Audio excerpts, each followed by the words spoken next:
बदलून त्या ठिकाणी कोल्हापूरमध्ये करवीर, पन्हाळा हात शेती आहे, म्हणजे वारणा, भोगावती, पंचगंगा, कुंभी या सगळ्या नदीपट्ट्यामध्ये पुराचा प्रचंड फटका बसेल अशातून अलाइनमेंट आलेली आहे.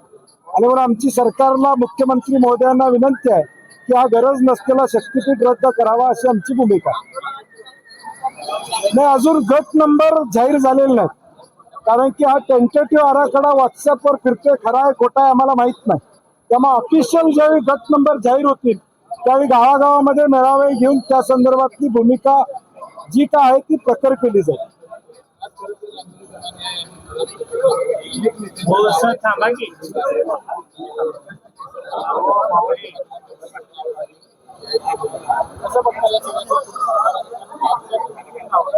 मला वाटतं खरात प्रकरण वेगळ्या पद्धतीनं हाताळलं गेलं पाहिजे. याची गृह खात्याला माहिती 3 महिन्यापूर्वी होती अशी आमची माहिती आहे. मग 3 महिने ही माहिती का थांबवली होती? ती बरोबर आमच्या वेळीच ती माहिती का त्या ठिकाणी बाहेर आली हा प्रश्न यातला महत्वाचा आहे. आणि म्हणून यामध्ये व्यवहार ज्यांचे आहेत, कोण भेटलं याच्यापेक्षा व्यवहारिक काही संबंध आहेत का, किंवा कुठल्या पद्धतीनं त्यांचे लागेबांध आहेत याची चौकशी SIT मार्फत चालू आहे. परंतु ती खोलपर्यंत जाणार आहे का? कारण की फक्त खरातांच्या पर्यंत राहून बाकीच्यांना अभय या ठिकाणी मिळणार आहे का, हा प्रश्न महत्वाचा. आणि खरात सारखी प्रवृत्ती या महाराष्ट्रामध्ये निर्माण होता कामा नये यासाठी आत्ता कारवाई ही तातडीनं आणि लवकरात लवकर होणं महाराष्ट्रातल्या महिलांसाठी आणि महाराष्ट्रातल्या जनतेसाठी महत्वाचं.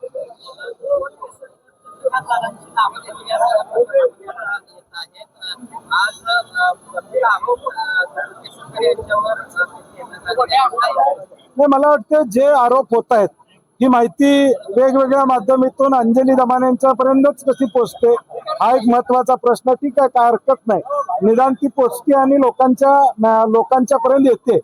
परंतु ज्यांच्यावर आरोप आहेत मला वाटतं त्यांनी खुलासा करणं अपेक्षित आहे. आज दीपक केसरकरांच्यावर आरोप झाला असेल तर त्यांनी पुढे होऊन त्याचा खुलासा केला पाहिजे, समोर माध्यमांच्या समोर आलं पाहिजे. रुपालीताईंनी समोर माध्यमाच्या आलं पाहिजे आणि सांगितलं पाहिजे जे काय होते संबंध तर होते पण सांगितलं पाहिजे. आता कागदावर दिसायला लागले, बँक अकाउंट मध्ये पैसे ट्रान्सफर झालेले दिसतात, आता याच्यापेक्षा आणि काय पुरावा पाहिजे?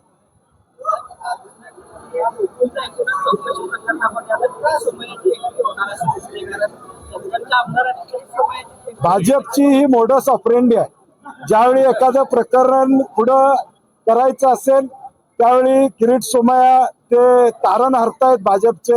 कुठल्याही प्रकरणात ताबडतोब ते या ठिकाणी जबाबदारी घेतात. आता कदाचित ते 2-4 दिवसात कोल्हापूरला येतील, चौकशीची वेगवेगळ्या मुद्द्यावर या ठिकाणी मागणी करतील. मला वाटते महायुतीचे अध्यक्ष आहेत, त्यांनी बघून घ्यावं आता काय चाललंय ते.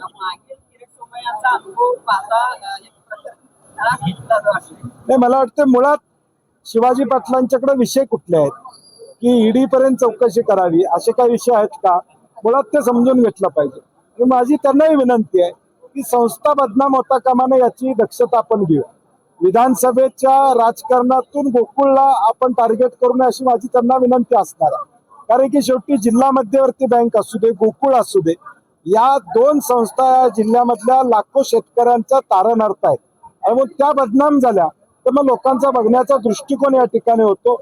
आणि ऑलरेडी संचालक मंडळात आमच्या उलटे निवडून आलेले 4 लोक आहेतच ना, ते प्रत्येक बोर्ड मिटिंगला सह्या करतात, त्यांची हाजरी आहे बोर्ड मिटिंगला, अजेंडावर त्यांची सही आहे, जे ठराव मंजूर झाले त्याच्यावर सही आहेत.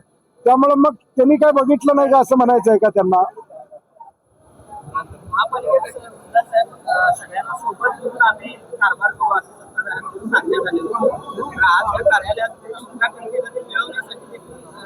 ठीक आहे, थोडा निवडणुका झाल्यानंतर थोडा संघर्ष असतो, परंतु सुदैवानं महायुतीच्या सत्तेत असणारे महापौर असतील, उपमहापौर असतील किंवा स्टँडिंग कमिटी चेअरमन असतील, या सगळ्यांनी सामंजस्याची भूमिका घेऊन, कारण की शेवटी दुसऱ्या बाजूला 35चा आकडा देखील मोठा आहे आणि शेवटी निवडून कशासाठी आलोय आम्ही, या कोल्हापूर शहराचा विकास करण्यासाठी आलो. निवडणुकीपर्यंत राजकारण हरकत नाही, आम्ही केलेलंच आरोप प्रत्यारोप एकमेकावर केलेलंच आहे.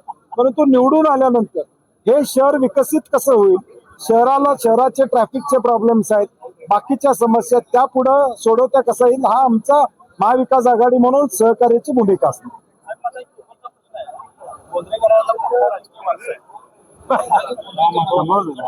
हो साहेब, तुम्ही कोण आहे? पूर्वी महापौर झालेलेच त्याही आता गटनेता झाले.